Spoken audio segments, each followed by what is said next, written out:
Assalamualaikum warahmatullahi wabarakatuh. Selamat pagi buat anak-anakku semuanya kelas 8. Alhamdulillah wa syukurillah wa ni'matillah wa la hawla wa la quwata illa billahil aliyyil azim. Allahumma shalli ala Muhammad wa ala ali sayyidina Muhammad. Kita bisa bertemu meskipun dalam pembelajaran daring ini, dan semoga kita dalam keadaan sehat walafiat dan selalu mendapat hidayah dari Allah dan syafaat Rasulullah sallallahu alaihi wasallam. Untuk pembelajaran kali ini yaitu bab 1 mengenai teks berita. Pengertian berita itu sendiri kalimat dalam bentuk teks ataupun dalam bentuk tayangan yang diberikan dalam bentuk informasi kepada warga masyarakat. Ini simpelnya ya, mudahnya seperti itu tujuannya berita. Sedangkan unsur-unsur dalam teks berita disebut dengan 5W plus 1H. Maksudnya di sini yang pertama adalah what, apa. Jadi apa beritanya itu yang mau disajikan? Misalnya berita mengenai kriminal, mengenai bencana alam, atau mengenai yang sering terjadi sekarang ini adalah mengenai berita penularan COVID-19. Untuk yang kedua, di mana? Maksud dari tujuan di mana ini, di mana kejadiannya?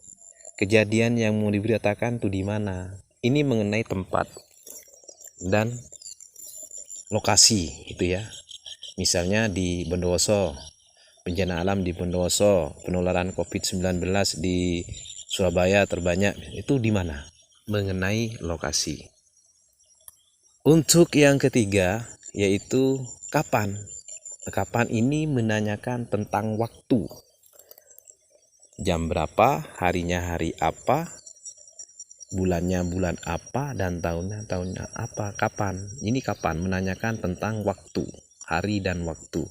Misalnya telah terjadi tindak kriminal pencopetan pada hari Kamis jam 4 pagi tanggal 5 Agustus 2021, tempatnya di Situbondo. Ini mengenai kapan. Untuk yang keempat, siapa? Sini menanyakan tentang pelaku atau korban ataupun yang menjadi pelaku. Misalnya perampok laki-laki berinisial AD. AD itu bisa Adi, Ado, dan lain sebagainya. Berinisial AD merampok seorang wanita yang berinisial Leli misalnya ya, yang berinisial Leli. Itu mengenai siapa yang menjadi korban dan yang menjadi penjahat yang melakukan kejahatan tersebut. Ini menanyakan tentang nama orang, menanyakan tindakan atau yang dilakukan ya, itu ya yang dimaksud dengan mengapa.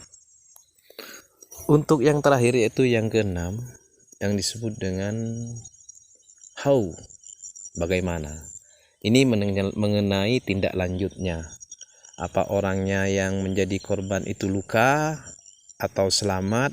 Apa orang yang melakukan kejahatan itu ditangkap polisi atau gimana?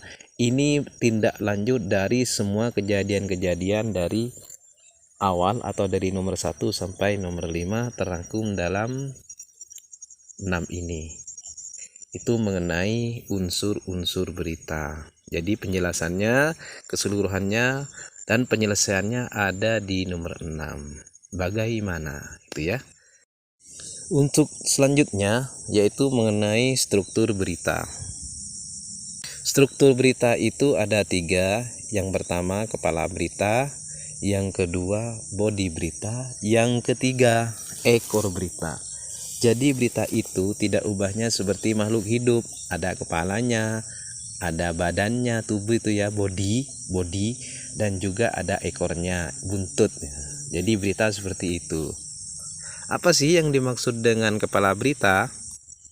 Kepala berita itu yaitu berita awal yang tujuannya menarik bagi para pembacanya. Jadi dibikin menarik beritanya itu, seperti kalian kalau nonton di YouTube, di Google itu ya, banyak berita-berita menarik. Itu kepala berita.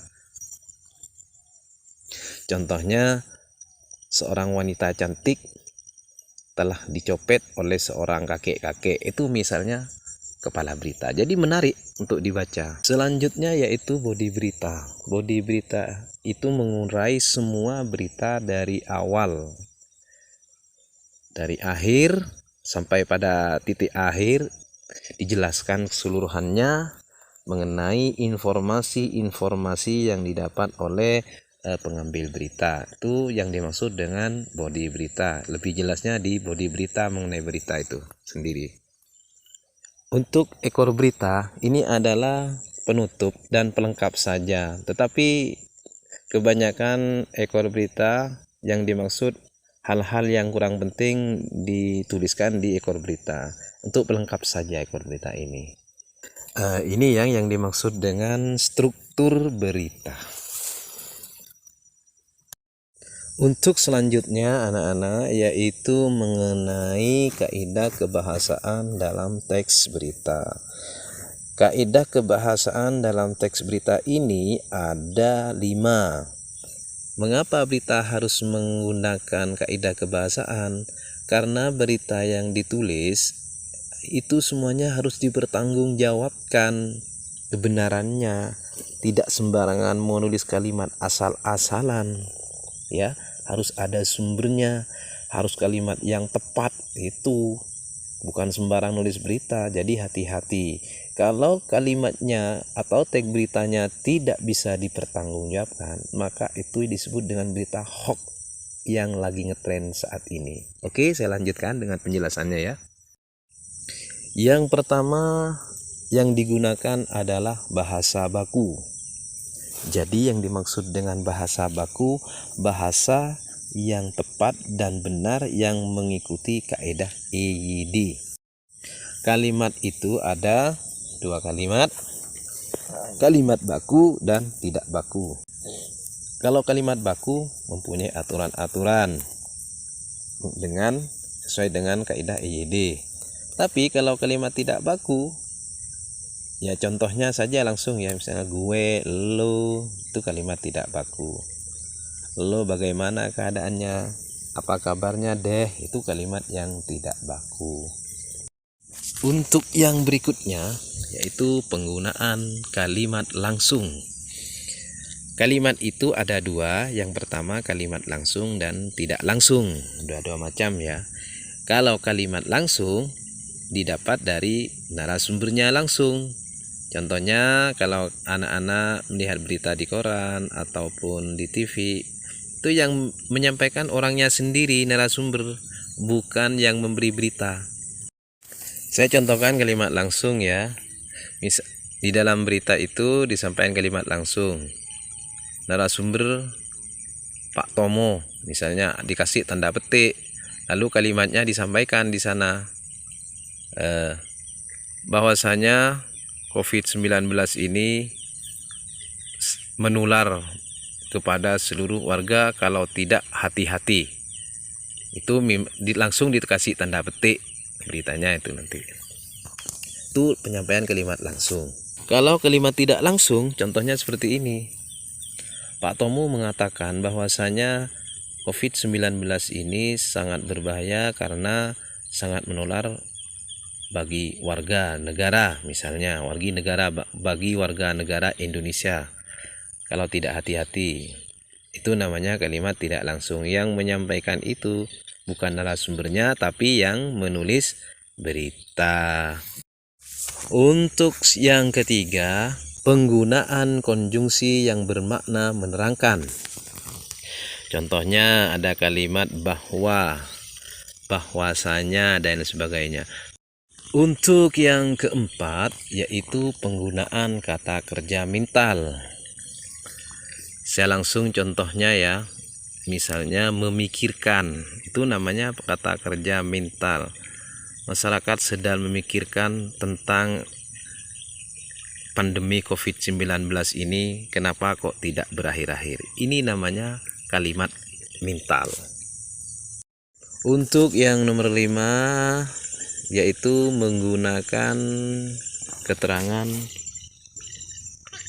waktu dan tempat. Yang dimaksud di sini kenapa berita menggunakan keterangan waktu dan tempat, agar berita itu bisa valid kapan kejadiannya dan di mana kejadiannya. Misalnya telah terjadi pencopetan di Kabupaten Situbondo seperti yang saya contohkan di awal, itu namanya menggunakan keterangan waktu dan tempat agar berita itu dapat dipercaya oleh orang yang membacanya. Demikian dulu ya mengenai bab 1 ini, materi berita. Mudah-mudahan bermanfaat bagi anak-anak semuanya yang kelas 8, dan jangan lupa selalu berdoa kepada Allah Subhanahu wa taala agar kita tetap dalam lindungannya dan mendapat syafaat Rasulullah sallallahu alaihi wasallam sehingga kita bisa sehat walafiat, bisa bertemu kembali dalam kondisi normal di sekolah yang kita cintai ini. Demikian dari saya, kurang lebihnya saya mohon maaf yang sebesar-besarnya. Assalamualaikum warahmatullahi wabarakatuh.